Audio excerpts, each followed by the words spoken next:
pas signer. Je peux réfléchir? Pour quelle raison as-tu besoin de réfléchir? C'est un peu compliqué. J'ai besoin de ta feuille, Jonah.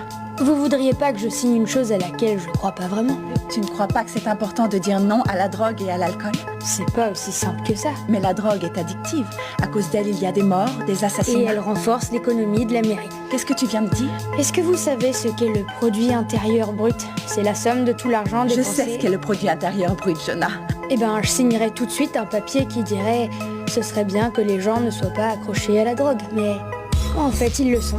Il y a même une théorie qui dit « L'argent de la drogue est la seule chose qui a empêché la chute de l'économie mondiale en 2008 ». Vous savez pourquoi l'immobilier s'est écroulé?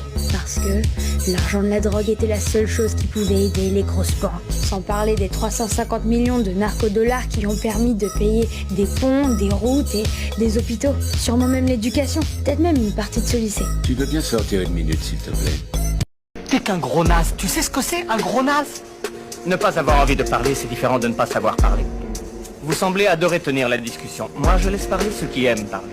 Ça permet de se rendre compte plus vite à quel point ce sont des gros nazes. J'en offre 100 000 $. Pourquoi est-ce qu'elle veut ce couteau? Je n'en ai pas la moindre idée. Restez bien concentrés. Bien, 100 000 $ à Mademoiselle Keane. Est-ce que Moi, quelqu'un... j'en offre 100 000 et $1. Toutes mes excuses, Monsieur Wayne, mais les enchères se font par incrément de 50... 200 000 $. Nous avons 200 000 $. D'accord, 200 000 et $1. Si vous laissiez d'autres personnes s'amuser à leur tour. Oh, oui, bien sûr, pas de problème, je vous présente mes excuses. 300 000 $. Parfait. J'ai 300 Je 000... vous en donne 300 000 $ et 1 cent. 500 000 $. Laissez-moi tranquille, sale gamin. Mademoiselle Keane, c'est une somme gigantesque pour une personne comme vous. 2 millions de $. Adjugé à Monsieur Bruce Wayne. Maman, papa, ça roule? Jessie, je crois que c'est pas vraiment le moment. Jessie, la maison vient d'être vendue. Les nouveaux propriétaires vont débarquer d'une minute à l'autre. Où est-ce que tu vas comme ça? À l'intérieur. C'est moi le propriétaire. J'ai loué ce box et j'ai commencé à tout stocker ici parce que je ne savais pas quoi faire d'autre. J'ai très vite arrêté de compter. J'aurais dû, mais il y en avait trop. J'ai baissé les bras. J'ai essayé de le peser. Je me suis dit qu'un billet, quelle que soit sa valeur, pesait 1 gramme, sachant que dans 1 kilo il y a 1000 grammes, donc 1000 billets. Mais il y a toutes les valeurs possibles, donc. Même avec le poids exact, Combien ça peut représenter? il y a plus d'argent ici qu'on pourrait en dépenser au cours de 10 existences. Je ne pourrais pas le blanchir, même avec une centaine de stations de lavage.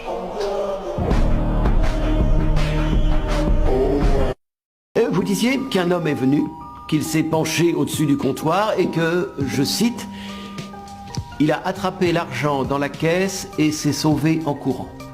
Oui, D'accord. Et il n'y avait personne d'autre dans le magasin. pas à ce moment-là. Et selon votre témoignage, vous avez la certitude de pouvoir identifier cette personne. C'est bien ce que vous dites. Oui, absolument. C'est lui. Votre client. Vous êtes sûr que c'est lui, vous n'avez pas l'ombre d'un doute. Prenez votre temps. Pas besoin, c'est lui.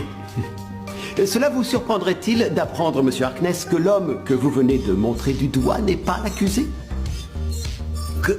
Quoi? Mon client est au fond de la salle d'audience. Monsieur Saquet, voulez-vous bien vous lever? Objection. La personne que vous avez identifiée s'appelle Holly Searle. Il est barman à Belen. Et il a un alibi en béton pour la soirée qui nous intéresse. Madame le juge, objection. Oh, maître Goodman, sérieux? Vous ne l'avez pas reconnu non plus. Vous avez envoyé 16 emails à mes clients. Dans les 15 premiers, vous n'aviez fait part d'aucune inquiétude. C'est une question? Dans le 16e email, vous faites part de vos inquiétudes au sujet des fonctionnalités. Promeniez-vous mes clients depuis 6 semaines? Non. Et pourquoi vous n'avez fait part d'aucune de ces inquiétudes auparavant? Il pleut. Excusez-moi. Il s'est mis à pleuvoir. Monsieur Zuckerberg, est-ce que j'ai toute votre attention? Non. Ne pensez-vous pas que je la mérite? Quoi? Ne pensez-vous pas que je mérite toute votre attention? Eh bien, j'ai dû prêter serment avant de commencer cette déposition et je ne veux pas commettre un parjure, donc j'ai l'obligation légale de dire non. Donc c'est non. Vous ne pensez pas que je mérite toute votre attention? Je pense que si vos clients veulent monter sur mes épaules et se dire après qu'ils sont grands, ils ont le droit d'essayer. Mais rien ne m'oblige à me réjouir de rester ici à écouter des individus mentir. Vous avez une partie de mon attention, vous avez le minimum mesurable. Le reste de mon attention est focalisé sur les bureaux de Facebook où mes collègues et moi faisons des choses que personne dans cette pièce, notamment et en particulier vos clients, n'est intellectuellement et créativement capable de faire. Ai-je correctement répondu à votre condescendante question? Excusez-moi, monsieur Hamlin, on m'a demandé de garnir le frigo avant la réunion. Pas de souci. Attendez. Je vais vous aider. Merci.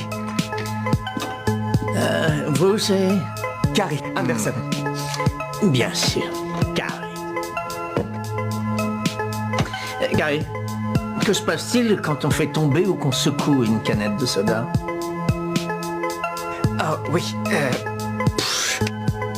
toutes mes excuses, je suis un peu... Je vous montre une petite astuce. C'est une histoire de force centrifuge. Mon astuce neutralise les bulles dans la canette, ça l'empêche d'exploser. On ne veut pas que nos clients aient une mauvaise surprise tout à l'heure. Et ça marche?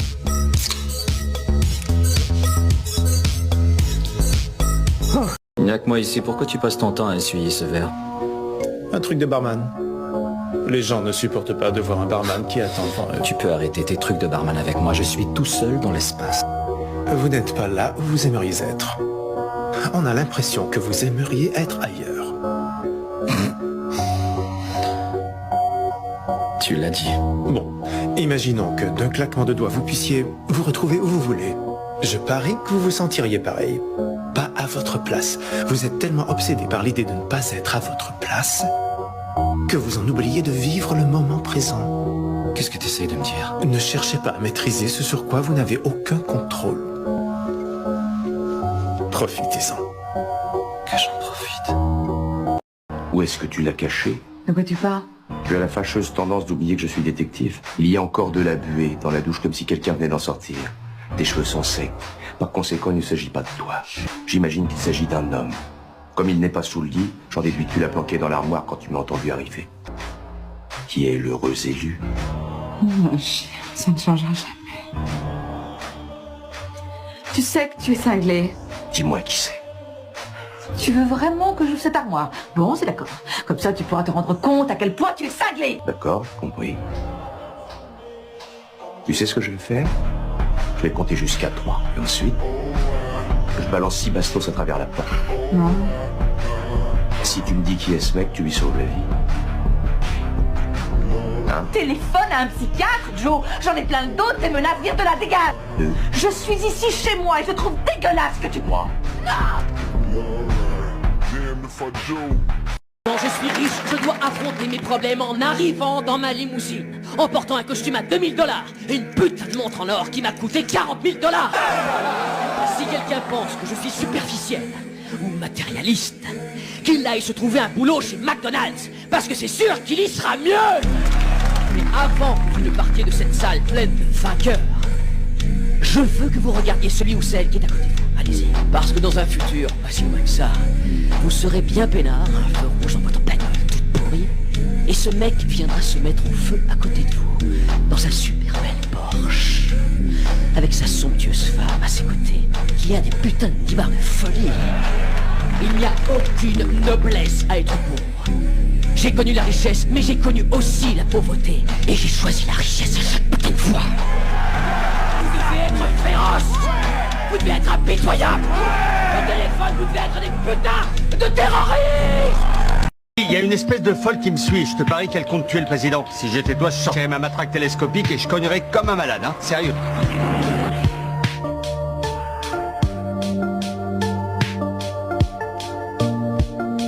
Allez-y, passez, colonel.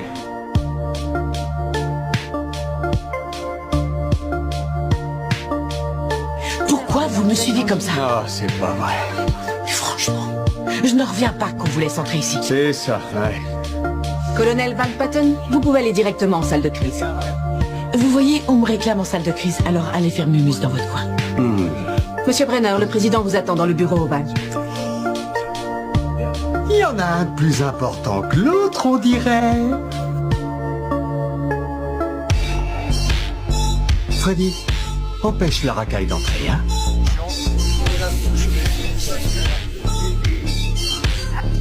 Alors, quoi de neuf?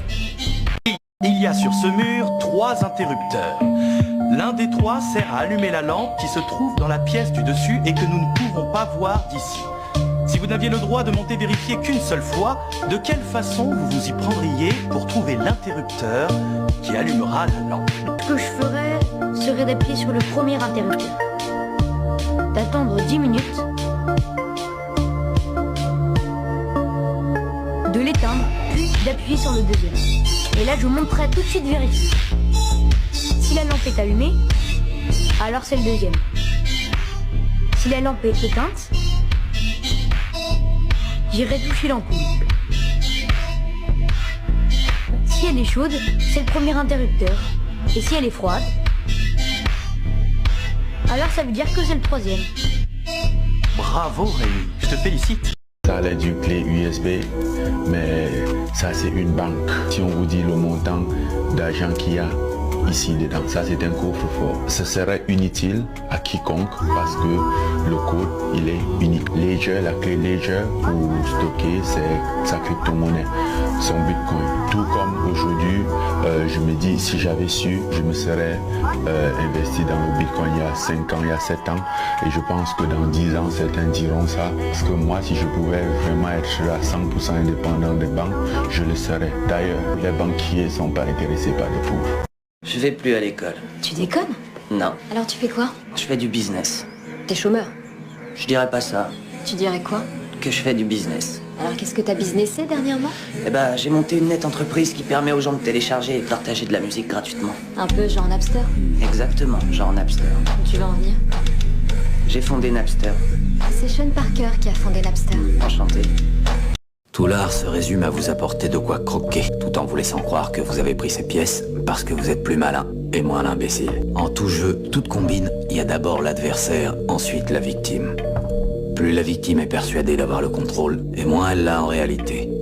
Elle se piège doucement elle-même. En tant qu'adversaire, je ne fais que l'y inciter. Ce serait donc ça la formule magique. La formule a un éventail extrêmement large d'efficacité comme d'usage, mais elle reste d'une simplicité enfantine et totalement cohérente. Pour tout jeu, règle numéro 1, c'est en jouant contre un adversaire plus malin que vous devenez plus malin.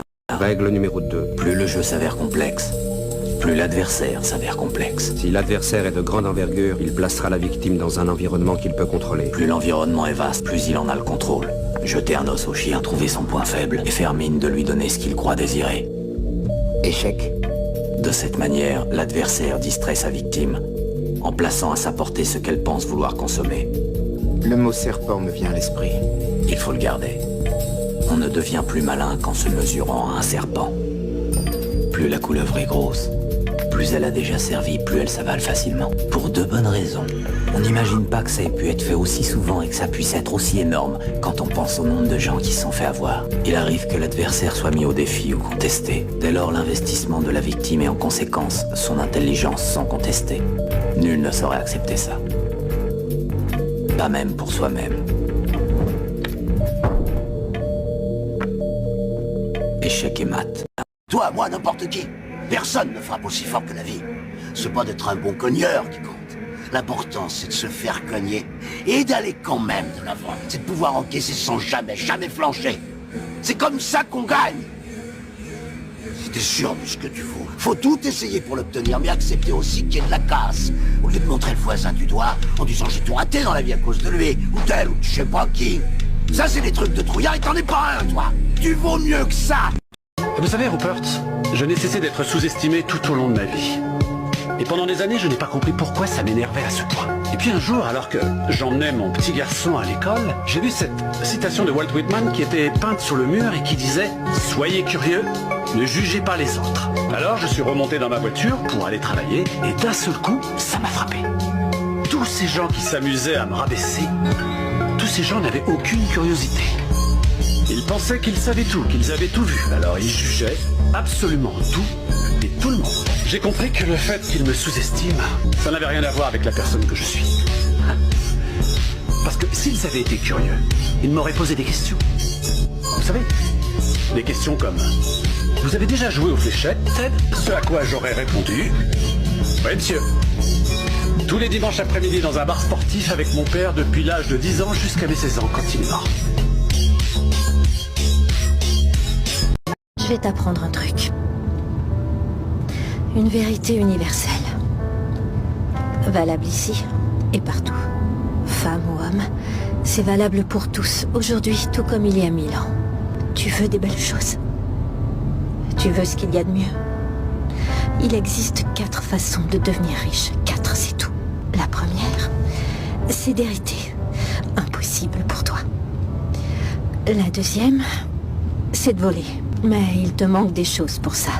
La patience, le pouvoir ou encore l'intellect en toute honnêteté. Tu volerais rien d'assez juteux, alors oublie. La troisième, c'est de travailler d'arrache-pied. D'accord?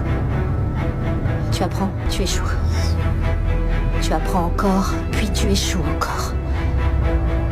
Et surtout, tu ne laisses personne en faire plus que toi.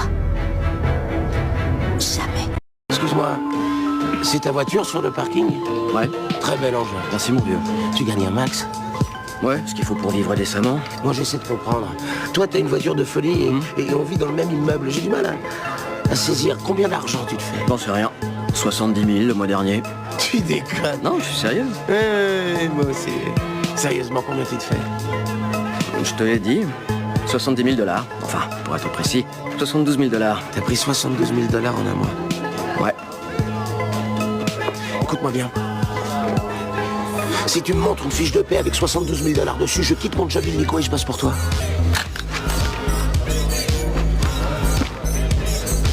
Salut Polly, comment ça va? Non, c'est bon, tout va bien. Dis, voilà, je démissionne. Et admets-le, tu es en danger. À qui est-ce que tu parles en ce moment? Qui est-ce que tu crois que je suis? Est-ce que tu sais combien je gagne chaque année? D'ailleurs, même si je te le disais, tu ne me croirais jamais. Tu sais ce qui arriverait si je décidais tout à coup de ne plus travailler? Un business si important qu'il pourrait être coté en bourse ferme brusquement. Il disparaît. Il cesse totalement d'exister sans moi. Non, t'as pas compris. Tu ne sais pas à qui tu parles, alors laisse-moi t'expliquer. Je ne suis pas en danger, c'est moi le danger. Si quelqu'un ouvre sa porte et se fait descendre, tu crois que ce sera moi? Non, je suis l'homme qui frappe à la porte. Brad, fais-nous une démonstration. Vas-y, prends-moi ce stylo, regardez, vas-y. Je veux te vendre cette merde. Il est super bon, regardez. Ce stylo là. Tu vendrais n'importe quoi. Fais-moi plaisir. Écris-moi ton nom sur cette putain de serre. C'est pas un stylo? Certes, il offre la demande, mon pote. Vous voyez, il crée urgence et j'ai besoin. Alors écoutez-moi tous attentivement. Vous avez un découvert à la banque? Super, prenez votre téléphone et travaillez. Votre proprio veut vous foutre dehors. Super, prenez votre téléphone et travaillez. Votre petite copine croit que vous êtes un pauvre loser. Super, prenez votre téléphone et travaillez. Je veux que vous arriviez à régler vos problèmes en devenant riche. Why you do what you do. Guys, do you think it's fucking normal to sit down on your couch after waking up at 7 in the morning, commuting for 2 hours, working a 9 to 5 under fucking fluorescent lights, typing shit on an Excel sheet, getting back, commuting another 2 hours, sitting at home with fucking Taco Bell genetically modified food, watching Netflix for 2 hours, going to sleep, waking up and doing the same exact thing for 40 fucking years? Is that the life that you want? You should be upset because the life that you have is the life. You need to do what you're supposed to. Arrête de scroll. Je vais te prouver que tu es comme cet éléphant. Alors, pourquoi je travaillerais pas pour la NSA? Ça, c'est une colle. J'ai essayé d'y répondre. Disons que je travaille à la NSA et qu'on dépose un code sur mon bureau, un code réputé inviolable. Mettons que je tente ma chance et mettons que je le déchiffre. Là, je suis très content de moi parce que j'ai bien fait mon boulot. Mais c'était peut-être le code de l'emplacement d'une armée rebelle au Moyen-Orient ou en Afrique du Nord. Et une fois qu'on a repéré le lieu, on bombarde le village où les rebelles se cachent. Et 1500 personnes que j'ai jamais vues, qui ne m'ont jamais rien fait, sont tuées. Et les politiciens, ils disent « Envoyez les marines s'assurer la sécurité parce qu'ils en ont rien à foutre. » C'est pas leurs gosses qu'ils envoient se faire descendre. C'est un pauvre môme de Boston Sud. Et il revient pour apprendre que l'usine où il travaillait s'est exportée dans le pays d'où il vient d'arriver. Maintenant, il comprend que la seule raison qu'il y avait de l'envoyer là-bas, c'était de mettre en place un gouvernement qui nous vendrait le pétrole pour pas cher. Et bien sûr, les compagnies pétrolières exploitent le conflit qu'il y a eu pour faire monter leur prix et se faire du même coup un beau petit bénéf. Mais ça aide pas mon pote qui travaille pour des clous. Ils traînent un max à livrer le pétrole, bien sûr. Peut-être même qu'ils vont employer un alcoolique comme capitaine, un buveur de martini qui s'amuse à faire du slalom entre les icebergs, jusqu'au jour où il en frappe un, le pétrole se déverse et ça tue toute vie dans l'Atlantique Nord. Alors là, mon pote est chômeur, il peut pas se payer de voiture et c'est à pied qu'il se cherche des jobs. Et puis en plus, il crève de faim parce qu'à la soupe populaire, on lui propose comme plat du jour de la morue de l'Atlantique Nord avec de l'huile de moteur. Alors qu'est-ce que j'en pense? Je vais attendre une offre meilleure. Prêt pour la suivante? Envoyez. Répondez aussi vite que vous pourrez. Quel âge a une personne née en 1928? Homme ou femme? Pourquoi? De la précision, Bob. D'accord, bon, je reprends. Quel âge a un individu de sexe masculin né en 1928? Encore vivant? Un individu de sexe masculin né en 1928 qui est toujours en vie. Quel âge a-t-il aujourd'hui? Quel mois? Un individu de sexe masculin né le 3 octobre 1928 qui est toujours en vie. Quel âge a-t-il aujourd'hui? À quelle heure? À 10h du soir. À 22h pile. Où ça? N'importe où. Voyons, soyez plus précis, Bob, parce que, attention, si le type est né en Californie le 3 octobre 1928 à 22h pile, il a 67 ans, 9 mois, 22 jours, 14 heures et 12 minutes. Et s'il est né à New York, il a 3 heures de plus. L'évolution de l'économie de marché dans les colonies du Sud pouvait être définie avec justesse par les termes de pré-capitalisme agraire. C'est normal que tu soutiennes ça. Un étudiant de première année, tu viens de finir le livre d'un petit historien marxiste, Pete Garrison probablement, et tu resteras convaincu jusqu'à ce que dans un mois tu lises James Lemon.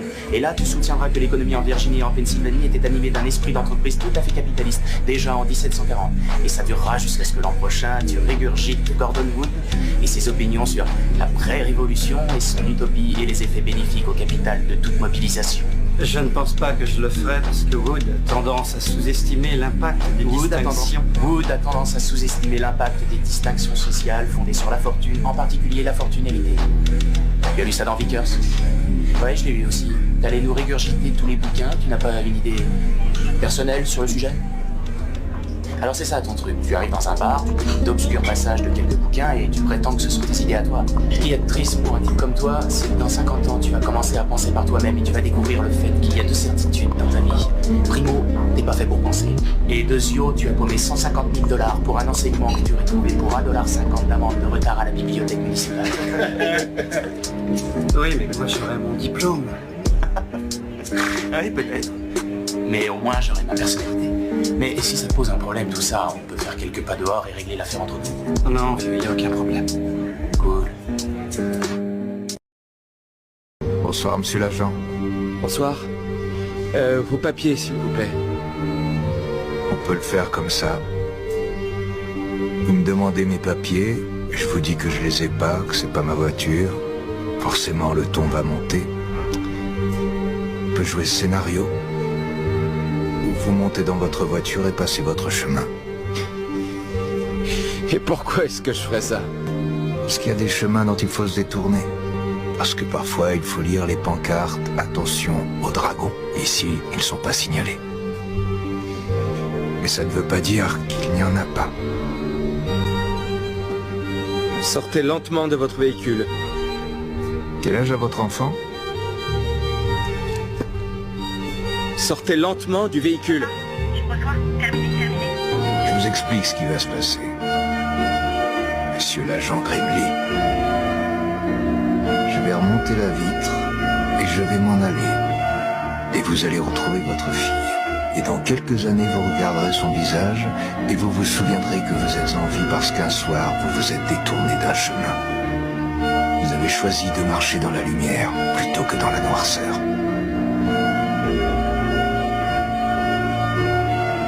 Vous avez compris.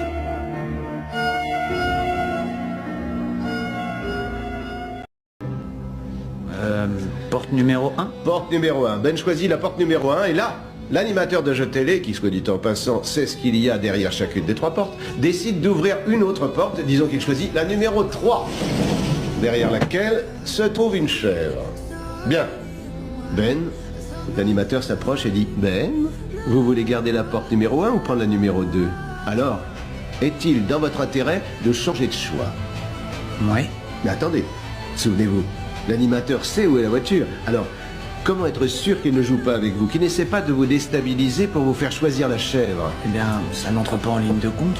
Ma réponse est basée sur les statistiques, sur les changements de variables. Éclairez-nous. Eh bien, quand on m'a demandé de choisir une porte, j'avais 33,3% de chance de faire le bon choix. Mais après qu'il a ouvert l'une des portes et ensuite qu'il m'a reproposé de choisir, ça fait 66,7% si je décide de changer. Alors oui, je prends la porte numéro 2 et merci pour ce bonus de 33,3%. Exact. Souvenez-vous-en, si vous ne savez pas quelle porte ouvrir, prenez toujours en compte les changements de variables. La plupart des gens refusent de changer par paranoïa, peur, émotion, mais Monsieur Campbell a mis les émotions de côté et